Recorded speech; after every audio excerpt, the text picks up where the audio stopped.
Senhor Deus, nós rendemos graças ao Senhor pelo privilégio de poder vir e participar deste culto juntamente com o Teu povo.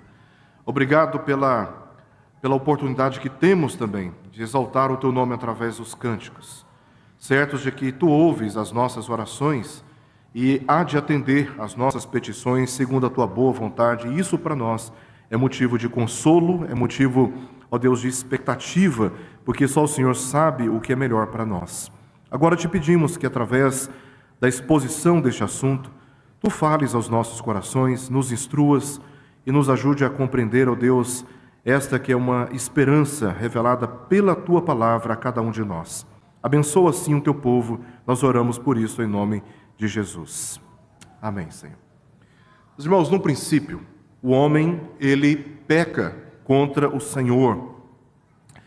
E o seu relacionamento com Deus, que era um relacionamento harmonioso, que era um relacionamento pacífico, Deus, na virada do dia, entrava no jardim e desfrutava da comunhão com a sua criação, com os seus filhos. No entanto, o homem escolheu pecar contra Deus, e esse pecado corrompeu o relacionamento com o Senhor, e por isso ele foi condenado, ele foi sentenciado à morte e condenação eternas, assim como Deus havia predito ao homem, que se ele desobedecesse, certamente ele morreria, e foi exatamente isso que aconteceu.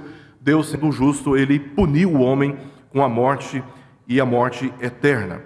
Mas a história bíblica revela que Deus, por causa do seu grande amor para conosco, enviou o seu único Filho, Jesus Cristo, que deu a sua vida por nós. Então, o homem condenado, justamente condenado, por causa dos seus pecados, ele não pôde, por causa da corrupção do seu estado, ele perdeu a capacidade de andar de acordo com a justiça de Deus e atender à justiça de Deus. E porque o homem não podia mais ir até Deus, por causa do seu estado de morte ou de separação de Deus, Deus então envia o seu único Filho, e a única maneira do homem ter sido salvo foi exatamente vindo Jesus, o justo, para morrer no lugar dos injustos. Assim, ele, pela sua morte, ele promoveu a justificação e a reconciliação com Deus. Então Jesus, ele assume o nosso lugar como um cordeiro santo, mudo, morre no nosso lugar, satisfazendo a justiça de Deus, porque nele não foi encontrado nenhuma mácula, nele não foi encontrado nenhum pecado.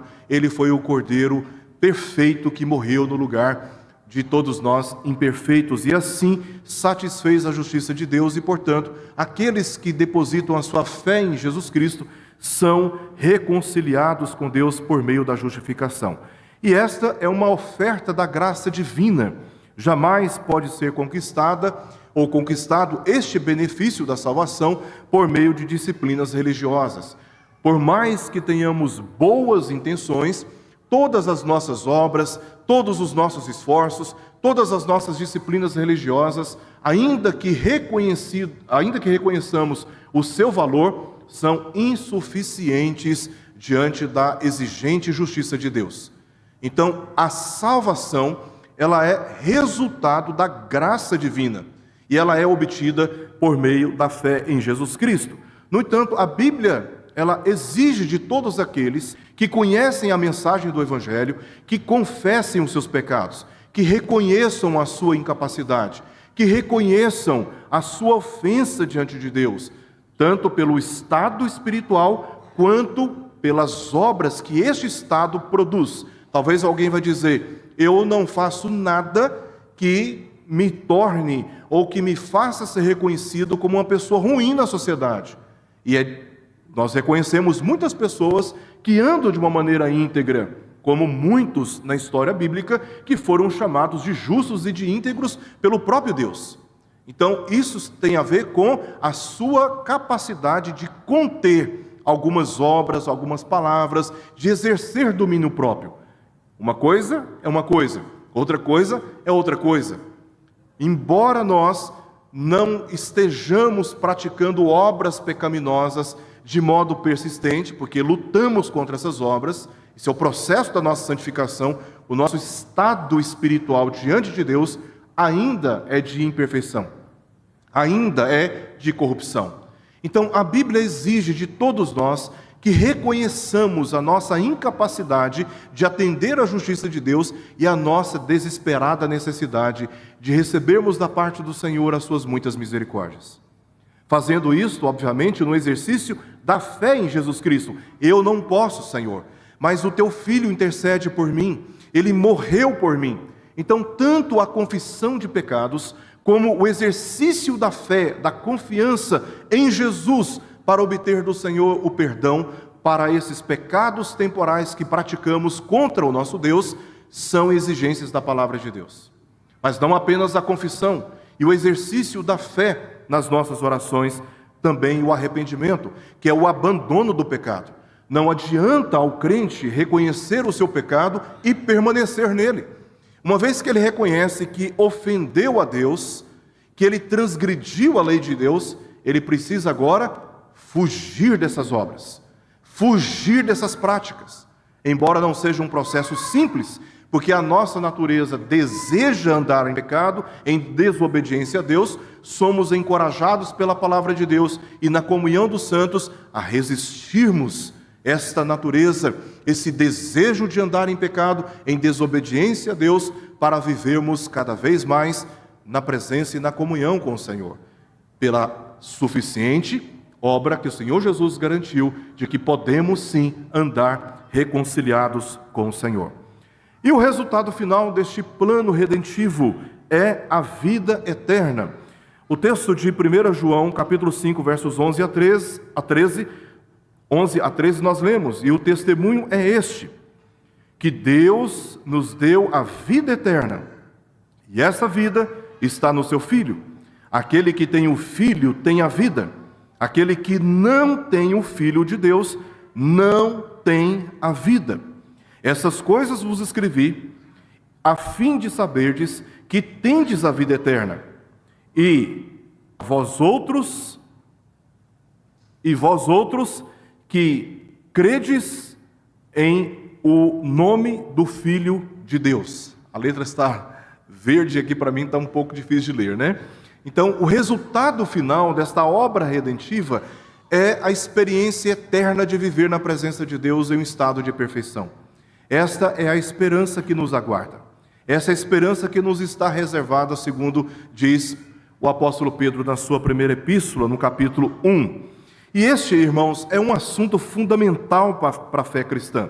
O credo apostólico cita isto considerando como um tema fundamental da fé cristã, dizendo: creio no Espírito Santo, na Santa Igreja Universal, na comunhão dos santos, na remissão dos pecados, na ressurreição do corpo, na vida eterna. Este é um tema importantíssimo considerado no credo apostólico.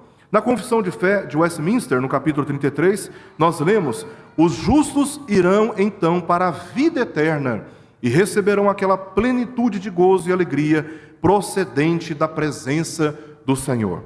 Também, dentre as 95 teses de Martinho Lutero, a quarta tese faz menção, na perspectiva daquele reformador, dizendo: assim sendo, o arrependimento e o pesar, a tristeza pelo pecado, isto é, a verdadeira penitência, perdura enquanto o homem se desagradar de si mesmo, a saber, até a entrada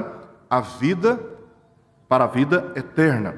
O Catecismo de Heidelberg, de 1563, na sua pergunta de número 58, diz: meu consolo é que, como já percebo no meu coração o início da alegria eterna, depois desta vida terei a salvação perfeita. Essa salvação nenhum olho jamais viu, nenhum ouvido ouviu e jamais surgiu no coração de alguém. Então louvarei a Deus eternamente. Todos os crentes em Jesus Cristo recebem a promessa da vida eterna, a qual é uma dádiva, é uma oferta do próprio Deus.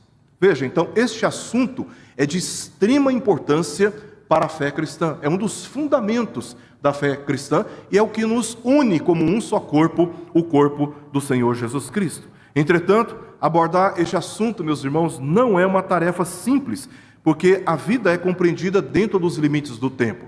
Para nós, tudo tem princípio, meio e fim. Então, a história de vida eterna é algo muito difícil de compreendermos quando estamos exatamente dentro desses limites. Ninguém conheceu a vida eterna, voltou e deu testemunho de como é. Nós não conhecemos, ainda estamos debaixo do curso do tempo. Ainda não experimentamos, ainda não conhecemos a realidade fora do tempo. Então, para nós entender este assunto, tratar este assunto, não é uma tarefa muito simples. E aí, irmãos, há muita confusão causada pela ignorância bíblica, né? Por não estudarmos, por não nos aprofundar nessa matéria, muitas confusões começam a surgir, de achar, por exemplo, que a vida eterna vai ser uma terrível monotonia, né? Vai ser um estado assim perene de fazer nada com coisa nenhuma. Então, o que que nós vamos... Por que é interessante a vida eterna? Se nós começarmos a pensar que a vida eterna é esse estado eterno de monotonia, isso não nos atrai, isso não desperta paixão no nosso coração. Nós não esperamos isso ardentemente, porque a nossa visão de vida eterna é uma visão distorcida.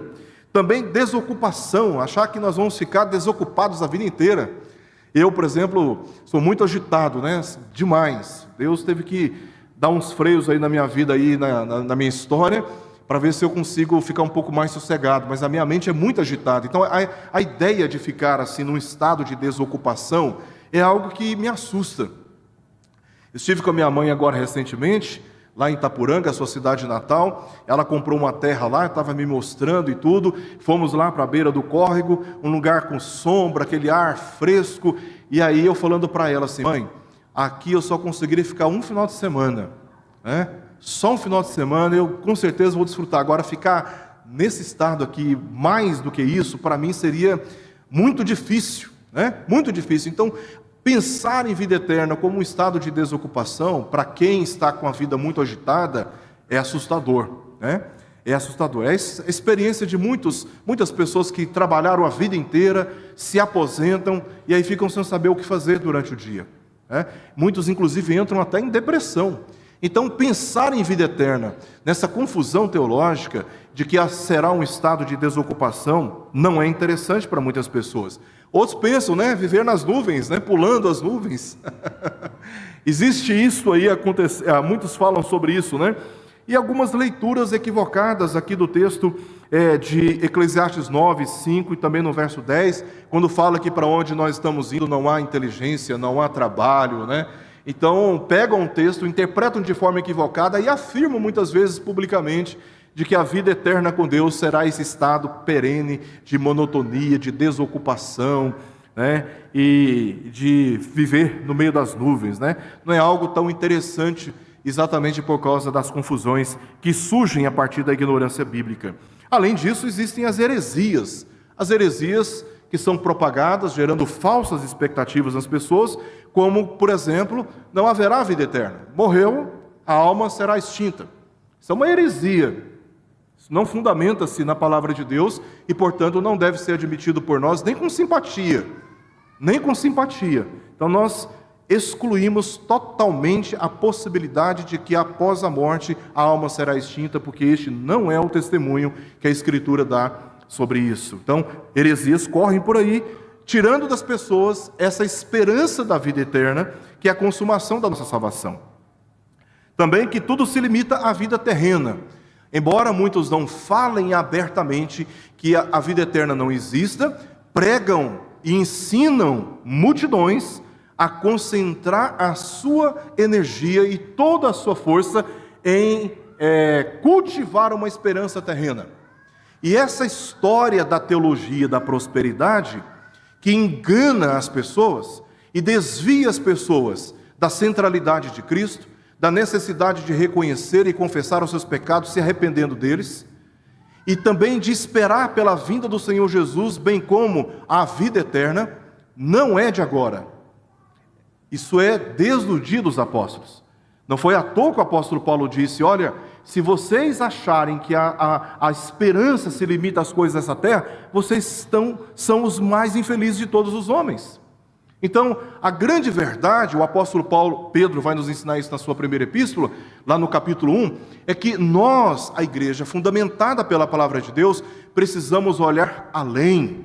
Jesus fala sobre isso também em Mateus capítulo 6, a não acumularmos tesouros na terra, mas nos céus. Os autores bíblicos estão o tempo todo chamando-nos a atenção para um futuro, após a segunda vinda do Senhor Jesus. E muitos convencidos de que internamente não haverá vida eterna e que tudo se limita a essa terra, então, irmãos, negligencia a comunhão dos santos, negligencia a vida com Deus, negligencia o crescimento da fé e se ocupa daquilo que pode promover enriquecimento material, financeiro, e faz disto uma prioridade, muitas vezes acima do cuidado pessoal e do cuidado com a sua própria família. Só que, como Jesus disse àquele jovem, louco, esta noite te pedirão a tua alma. E o que tens preparado? Para quem será? Os autores bíblicos estão dizendo, olha, tudo aquilo que nós construímos em termos de império financeiro e material vai ficar para trás. E você acha que está fazendo algo assim, absurdamente, né? Está ocupando o melhor do seu tempo, pensando que a sua esperança se limita à vida terrena. A palavra de Deus está dizendo, olha, não se esqueça de que tudo o que se vê vai passar. O que não se vê é o que não se passa, é o que é eterno. E nós deveríamos, inclusive, educar os nossos filhos para viverem eternamente na presença de Deus como uma prioridade, acima de educá-los a pensar que a vida deles se limita à vida terrena, a ponto deles priorizarem a sua prosperidade terrena, abandonando, se omitindo da prosperidade espiritual. Então, existem heresias que têm como objetivo desviar a nossa esperança daquilo que a palavra de Deus nos comunica, né? Como, por exemplo, ambições terrenas. Não, eu vou para o céu porque lá eu andarei em ruas de ouro, lá eu terei mansões. Lá, você imagina, né? Uma pessoa que nunca conseguiu ainda, né? Falta de oportunidade, obviamente, também, né? Não conseguiu ter a sua própria casa, a sua própria residência, mora num barraco, e aí vem a promessa de que no céu você vai ter uma mansão. Então a motivação muitas vezes em ir para a vida eterna e de adentrar esse estado perene na presença de Deus, não é por causa do amor a Deus e ao seu Filho, mas é porque lá nós teremos acesso a riquezas. Nós que somos pobres, lá nós teremos riquezas. A cidade é construída sobre pedras preciosas. Imagina viver no meio das riquezas, pisar sobre o ouro. Tudo isso causa um desvio de atenção daquilo que é fundamental para a esperança de um cristão fundamentado nas Escrituras, que é de viver com Deus. Não há nada mais terrível do que viver numa mansão distante do Senhor. Como o salmista mesmo diz, um dia na tua presença vale mais do que 1000 fora. Estar na porta da casa do nosso Deus é melhor do que viver nas tendas da perversidade. Então, irmãos, essas ambições terrenas, transmitidas, ou usando essas ambições terrenas como critério de interpretação da vida eterna, também causa muito transtorno para a nossa fé, um desvio da nossa esperança para coisas materiais do que para pessoas, do Pai e do Filho. Eu já ouvi dizer, por parte de um pastor presbiteriano, que pregou num congresso espírita, foi chamadas várias pessoas para falar sobre a vida eterna de várias confissões religiosas, e um pastor presbiteriano falando num congresso espírita de que a Bíblia, ela não é clara sobre este assunto. Que tristeza, irmãos, ouvir uma coisa dessa. Que tristeza ouvir uma coisa dessa. Ora, se todos nós que entregamos a nossa vida, nos rendemos aos pés do Senhor Jesus Cristo, por força do Espírito Santo que nos ressuscitou para isso, estamos caminhando para um destino obscuro, então a sensação de que estamos perdendo o nosso tempo e que podemos estar vivendo uma vida que no final se provará enganada, é algo que transtorna a vida de todo cristão. E como um pastor, e ainda presbiteriano, é capaz de falar algo em público e ainda diante de um congresso espírita, isso me trouxe muita tristeza. Muita tristeza. Eu discordo completamente disso e é por isso que nós estamos estudando esse assunto aqui hoje. Salvação pelo mérito humano, né? Também é uma outra heresia. Então eu vou me esforçar para alcançar a vida eterna. O seu esforço só vai provar a sua incapacidade.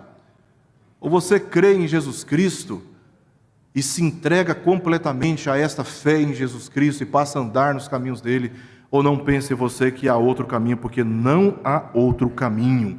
Em Romanos capítulo 8, verso 30, nós lemos que Deus, Ele nos predestinou, e aqueles a quem Deus predestinou, Ele chamou, e aqueles a quem Deus chamou, Ele justificou, e por fim, eles serão glorificados. Então Deus, Ele é soberano e sempre teve o governo sobre a história. Não tem nada perdido, não tem nada fora da ordem, pois nada foi por acidente e nenhuma solução foi por improviso. E o livro do Apocalipse, ele prova isso e garante o desfecho da glória de Deus. Então há todo um planejamento da nossa salvação.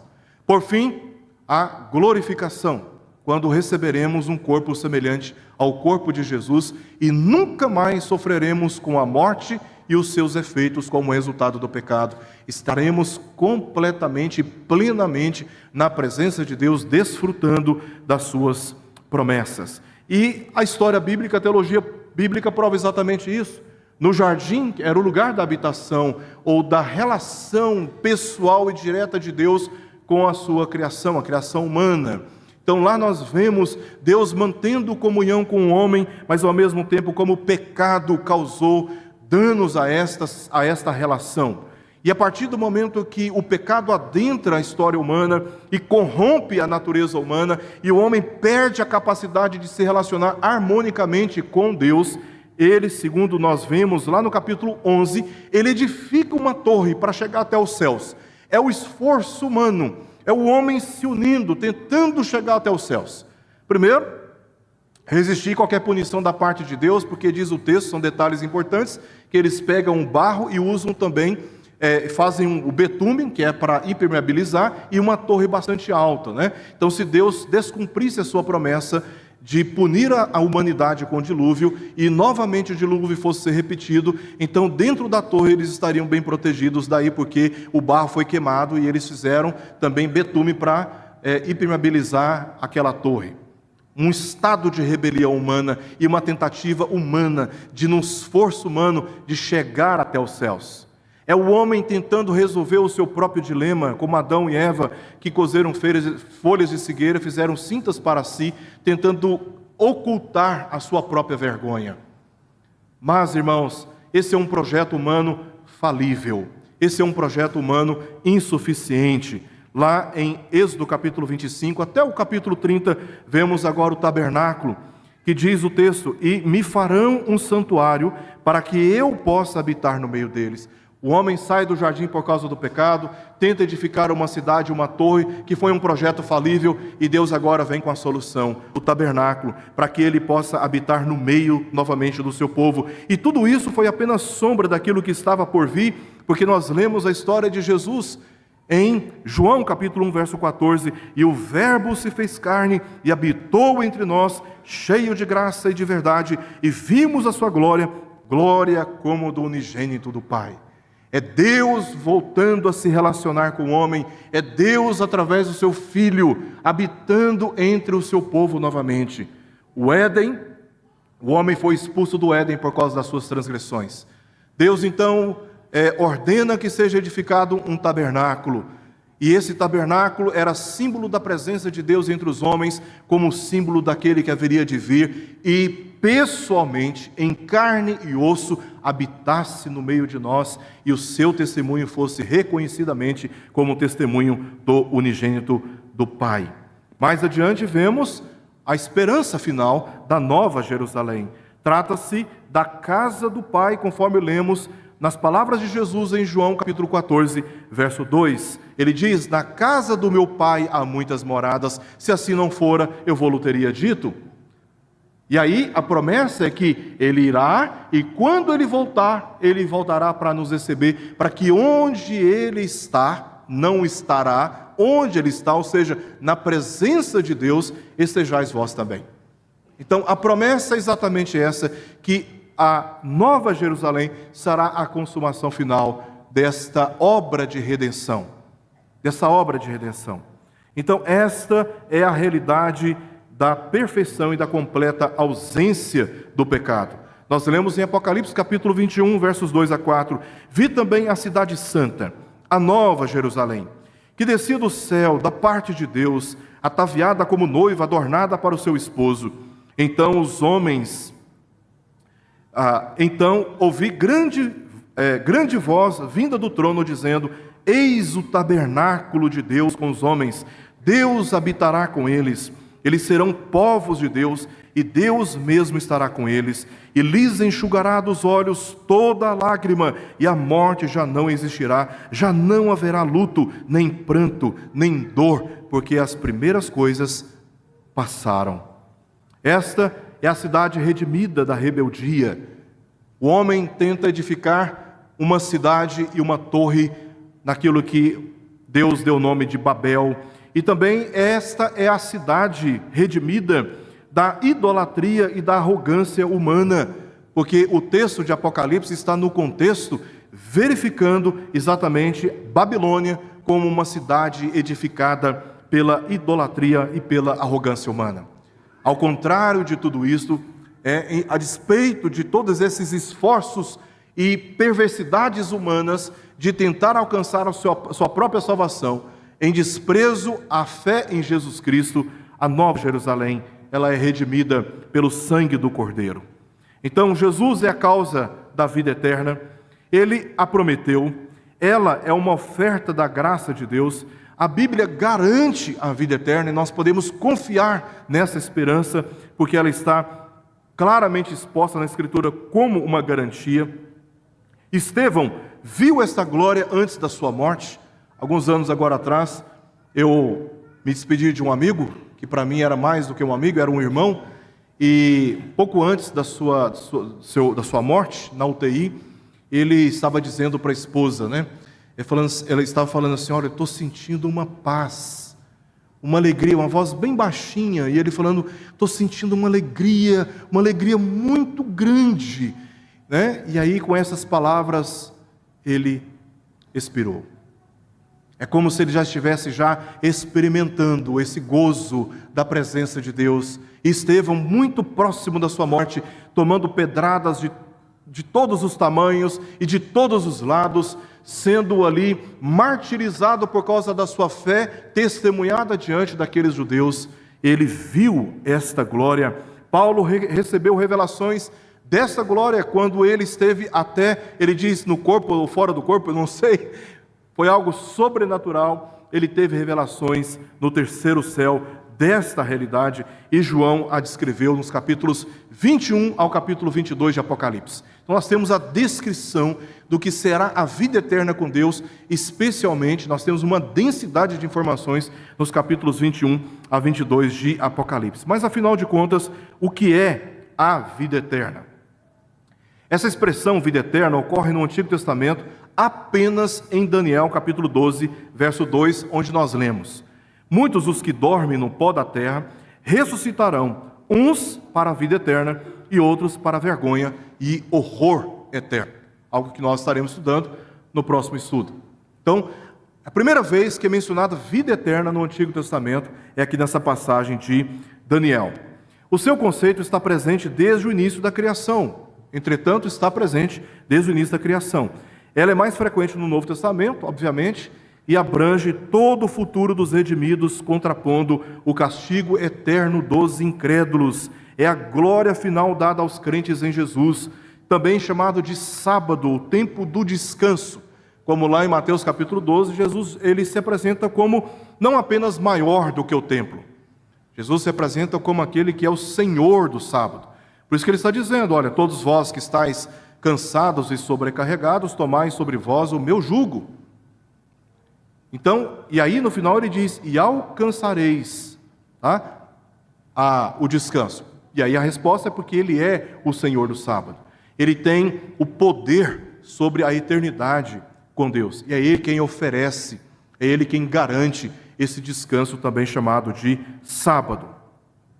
Como essência da salvação, é a mudança do estado de morte e condenação eternas por causa do pecado, para o estado de vida eterna na presença de Deus, cuja realidade transcende e supera todas as belezas e prazeres que se pode conhecer e experimentar na vida terrena.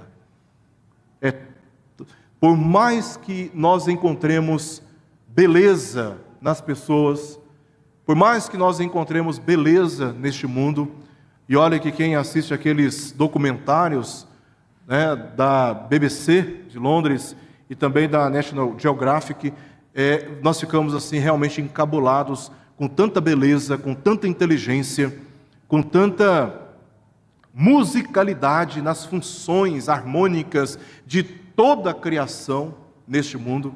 Mas o que nós estamos tratando aqui é algo que transcende e supera todas estas belezas e prazeres que o homem pode conhecer na vida terrena.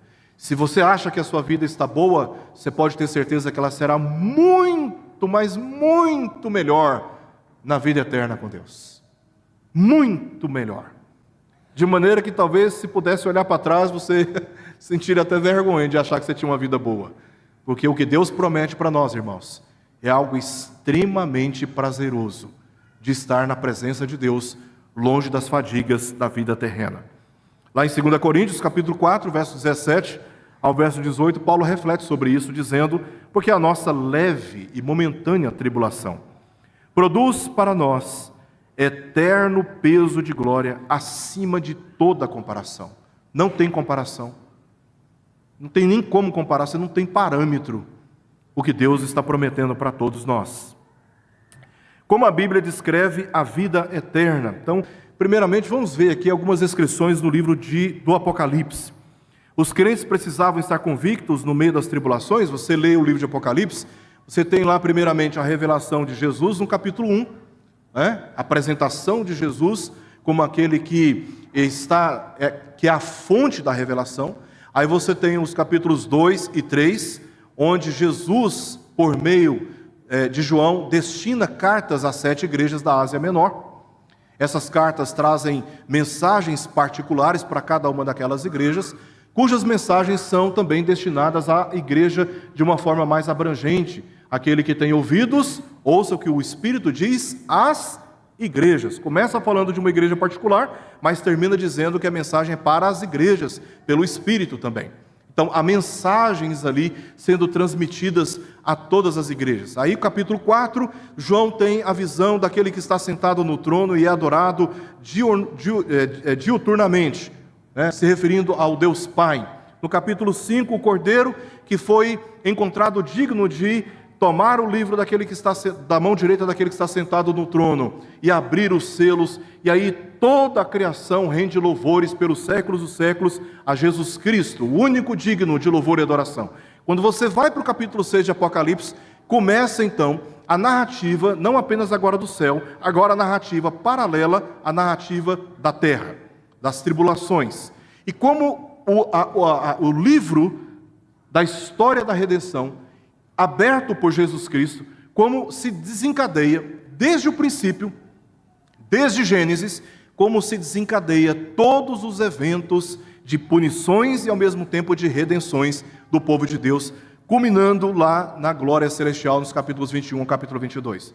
E aí, nesse intervalo, capítulo 6 até o capítulo 20, João faz, de forma paralela e repetitiva, ele menciona a visão que ele teve, a mesma visão que ele teve, mas de ângulos diferentes, repetindo a mesma história.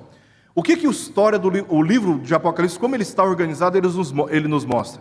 É que antes de entrar na revelação das tribulações, que tiveram um princípio, obviamente, mas que culminarão numa chamada grande tribulação, era importante que a igreja ela se mantivesse convicta no meio das tribulações, de que ao anoitecer pode vir o choro, mas a alegria vem pela manhã. Portanto, deveriam perseverar na confiança de que todas as promessas se cumprirão. É por isso que na abertura do livro de Apocalipse, antes de entrar nos horrores da tribulação, João tem a visão daquele que tem nas suas mãos os seus candeeiros, a igreja.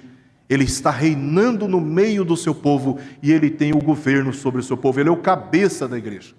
E aí vem, nos capítulos 4 e 5, este consolo: há alguém sentado no trono, o Deus Todo-Poderoso, e há alguém que foi encontrado digno de fazer cumprir todos os planos redentivos de Deus. Então, antes de entrar nas narrativas sobre as tribulações deste mundo, até que seja dia perfeito.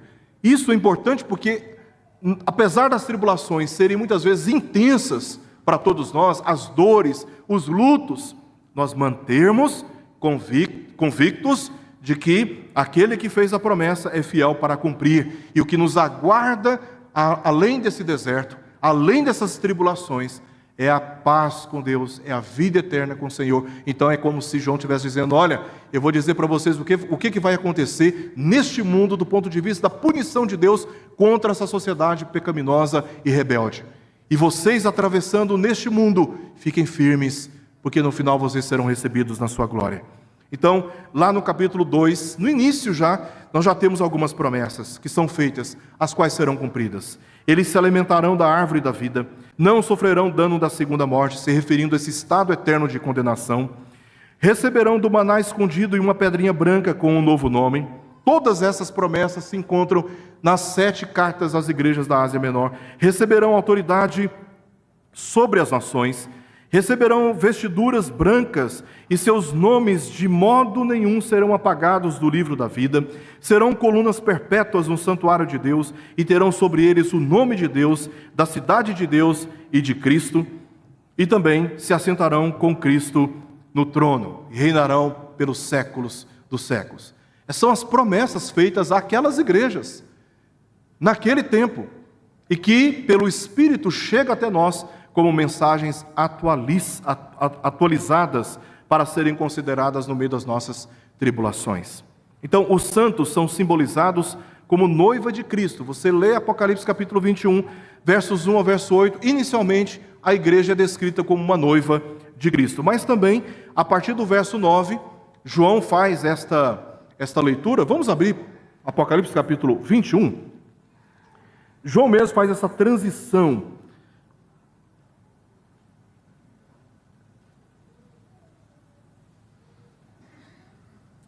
Capítulo 21 de Apocalipse, verso 9, João disse: então veio um dos 7 anjos que tem as 7 taças cheias dos últimos 7 flagelos e falou comigo dizendo: vem, mostrar-te-ei a noiva, a esposa do Cordeiro, que é a descrição dos versos anteriores.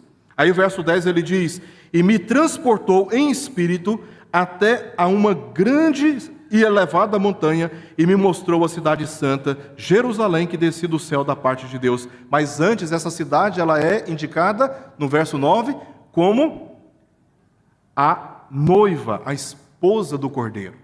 Então, João descreve a igreja como noiva, a partir da visão que teve, e depois a descreve como a chamada Nova Jerusalém, essa cidade santa. Então, essa cidade santa aqui, ela não é uma cidade literal. Ela não é uma cidade revestida de ouro literal. Essa cidade aqui, ela não é uma cidade com ruas literais de ouro. Aliás, não há essa descrição no livro de Apocalipse de ruas de ouro. Alguns, intuitivamente, não sei, deduzem que haverá ruas de ouro. Não é literal. Está descrevendo a união do povo de Deus como noiva. E agora a visão muda de contornos e João descreve o povo de Deus, no meio do qual Jesus está habitando, como uma cidade. E essa cidade, ela tem algumas descrições que correspondem a descrições presentes no livro de Apocalipse, lá no início. A sua grandeza, versos 12 ao verso 21, do capítulo 21 de Apocalipse, está mostrando o quê? Aquilo que João já falou lá no capítulo 7, de uma multidão que não se pode contar, a grandeza da Nova Jerusalém. Está falando aquilo que Abraão recebeu como promessa, como estrelas do céu, como grãos da areia do mar. O povo de Deus é descrito como, o povo redimido de Deus é descrito como um grande povo. Daí porque as descrições dessa cidade são descrições não literais, mas simbólicas, mostrando a grandeza do povo de Deus. Na sequência, a sua universalidade, versos 22 ao verso 26 do capítulo 21. E essa universalidade, irmãos, é porque pelo sangue do Cordeiro, Jesus comprou para Deus aqueles que procedem de toda língua, povo, língua e nação. São pessoas vindo dos 4 cantos do mundo, sendo reunidos na presença de Deus. A outra descrição é a sua santidade, verso 27 do capítulo 21 de Apocalipse, na descrição dessa cidade, dessa cidade santa, dessa nova Jerusalém, ela corresponde exatamente às vestiduras brancas, aqueles que atravessam o mar de vidro, e só atravessam aqueles que têm as suas vestiduras lavadas e purificadas pelo sangue do Cordeiro. Então, as descrições que nós temos aqui no capítulo 21, não é de uma cidade literal, mas é do povo de Deus, a noiva, a esposa do Cordeiro. Essa cidade simboliza, portanto, o povo redimido. E aí, quando nós entramos no capítulo 22, nós temos agora alguns desfrutes, alguns prazeres prometidos aqui no livro de Apocalipse, a partir do verso 1 até o verso 5. O rio da água da vida e da árvore da vida, versos 1 a 2. A ausência de maldição. A terra foi amaldiçoada. Lá em Apocalipse capítulo 3, quando o homem recebe a sentença por causa do seu pecado, uma das sentenças, nas palavras de Deus, é: maldita é a terra por tua causa. Mas na vida eterna, com Deus, não haverá presença de qualquer maldição. Presença do trono de Deus e do Cordeiro, a parte B do verso 3 do capítulo 22. Verso 3 ainda, a parte C, até a parte A do verso 4. Adoração permanente, eternamente, reconhecendo Deus e o seu Filho como dignos de louvor. Verso 4, parte B. Os crentes estarão selados com o nome do Cordeiro. É um povo pactuado eternamente pela nova aliança de Jesus Cristo. E por fim, no verso 5, e a glória de Deus resplandecerá sobre eles eternamente. São descrições que João dá aqui sobre esse estado de vida eterna na presença de Deus. Todo ser humano tem vida física, mas a vida eterna é descrita por uma qualidade diferente dessa, por estar relacionada diretamente com a vida do próprio Deus. A Bíblia diz que Deus, Ele é eterno, que Ele é uma rocha eterna, que Ele é o Rei eterno, que a sua palavra é eterna e que o seu reino e domínio são eternos, como as demais virtudes exclusivas do seu nome. Embora alguns dizem que a Bíblia não a descreve, embora alguns dizem que a Bíblia não descreve a vida eterna, que ela é vaga em relação a este assunto, outros dizem que ela é friamente discreta ao tratar o assunto. O que encontramos surpreende todas essas posições, e eu quero mostrar para os irmãos algumas dessas descrições aqui, encerrando o nosso estudo. Primeiro, a vida eterna é uma vida de absoluta dependência do ser de Deus. Não é mera existência consciente e interminável de monotonia, mas é de intimidade com Deus e com seu Filho. É uma qualidade de vida, mais do que de duração de vida. Não se trata simplesmente de existir, mas de desfrutar dessa existência na intimidade com Deus. Todos os homens existirão eternamente, mas somente aqueles que forem reconciliados com Deus pela obra de Cristo viverão eternamente. Em segundo lugar, é uma condição de vida e não de morte, é vida eterna. Ou seja, de acolhimento e não de banimento da presença de Deus. A morte, teologicamente falando, na Bíblia, muitas vezes é descrita como separação. Então, Jesus comenta isso no início do capítulo 5, no capítulo 5 acho que no verso 19, verso 20 do capítulo 5 de Mateus. Quando você odeia o seu irmão, você está matando o seu irmão. A morte, ela não é simplesmente tirar a vida literal. A morte é um rompimento de relacionamento. Quando nós odiamos alguém, nós não olhamos nos olhos, nós não andamos com essa pessoa, nós não comungamos com essa pessoa e muitas vezes desejamos o mal para essa pessoa. Isso é morte, separação. Então, vida eterna é descrita na Bíblia não como um banimento da presença de Deus que há de acontecer com aqueles que negaram o seu Filho, mas é de acolhimento na presença do Senhor. É de acolhimento na presença de Deus. Olha o que nós lemos em João 5:24. Em verdade vos digo, quem ouve a minha palavra e crê naquele que me enviou, tem a vida eterna, não entra em juízo, passou da morte para a vida. Então, ao invés de sermos banidos da presença de Deus, seremos acolhidos por Ele. Essa é uma descrição bíblica da vida eterna. Terceiro, é a experiência de conhecer o Deus Pai e o Deus Filho. E o verbo conhecer, aqui que aparece no grego, conhecer, significa conhecer por experiência. Não é apenas algo intelectual, mas é de convivência, conhecer eternamente, de conviver, de experimentar. E a vida eterna é esta, disse Jesus, que te conheçam a ti, o único Deus verdadeiro, e a Jesus Cristo, a quem enviaste. Veja, é uma descrição bíblica. A vida eterna é esta. O que é vida eterna? É a experiência de conhecer o Deus Pai e o Deus Filho eternamente por experiência.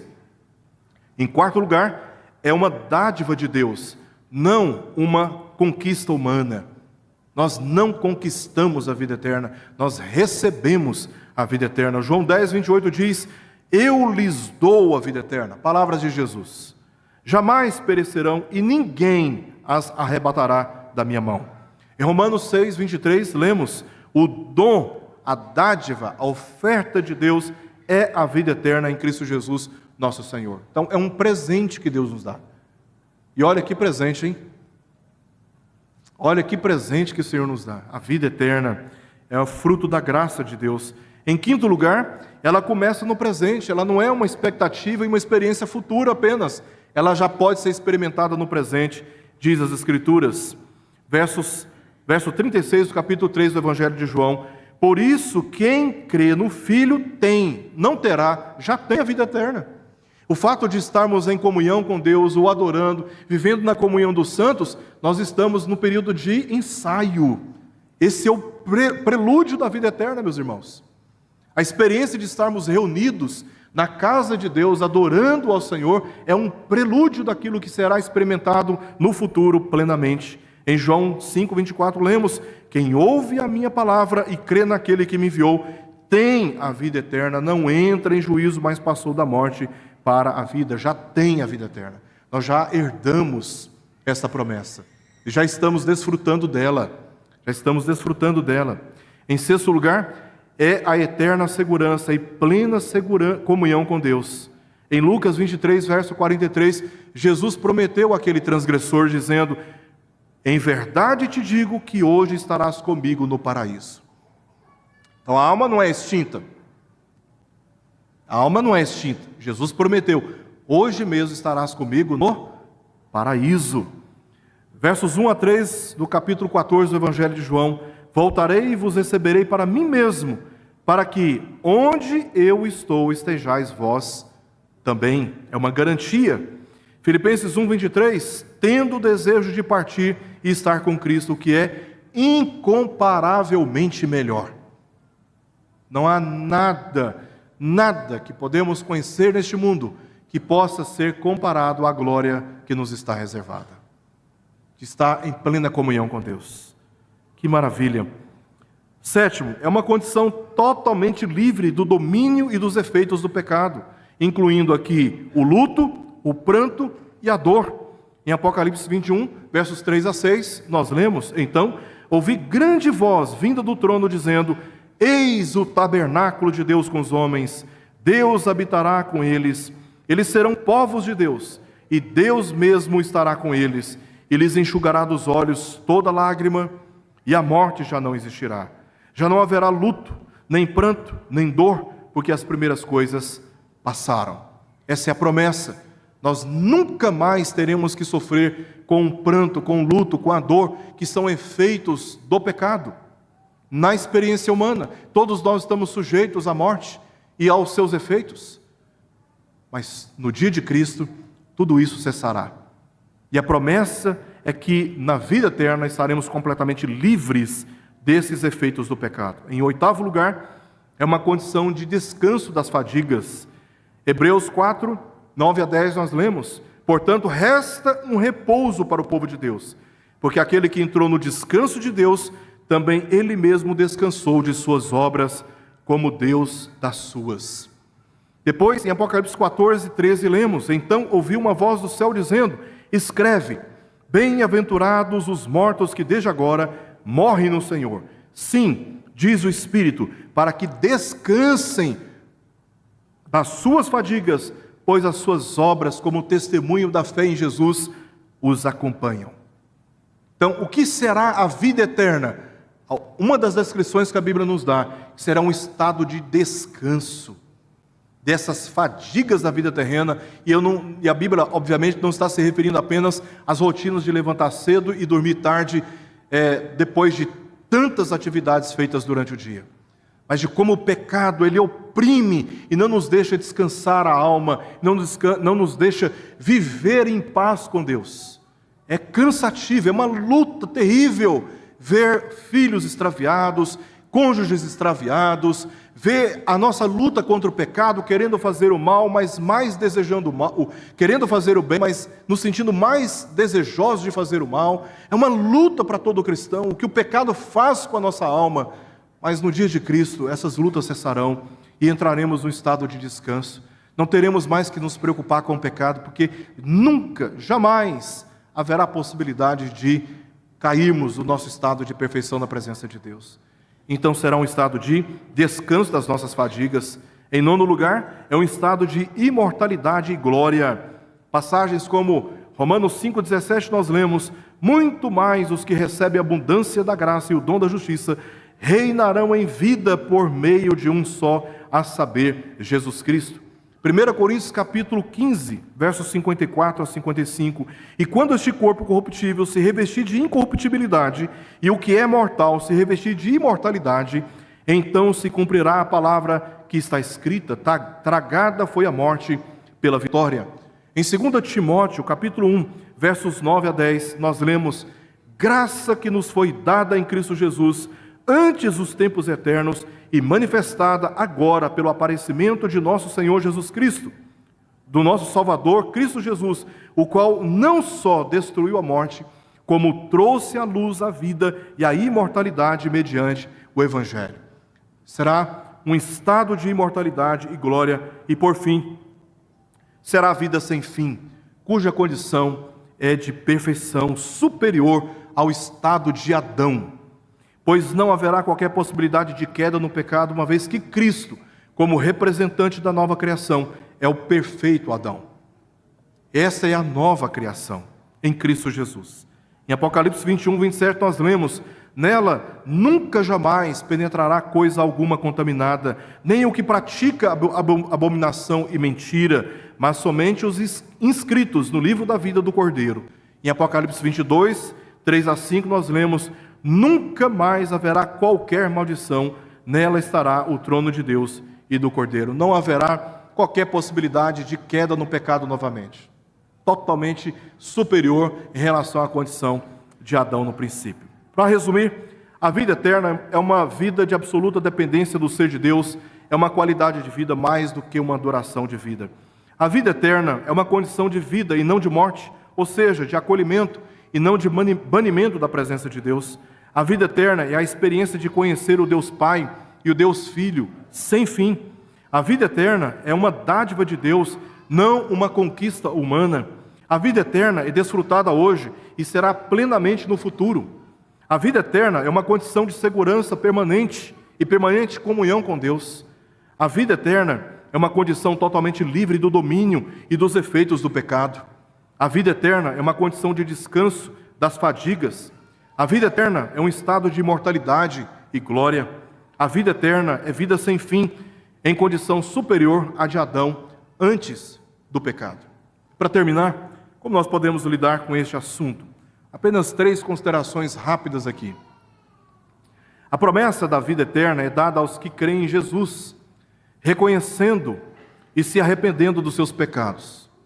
Portanto, é muito importante que você saia daqui hoje entendendo a necessidade de fortalecer a sua confiança nessa esperança da graça de Deus, se esforçando cada vez mais a favor da sua santificação, jamais negociando aquilo que é básico neste caminho, como a oração, a meditação na palavra, a resistência contra as tentações pecaminosas, a comunhão da igreja e o testemunho público da fé em Jesus Cristo.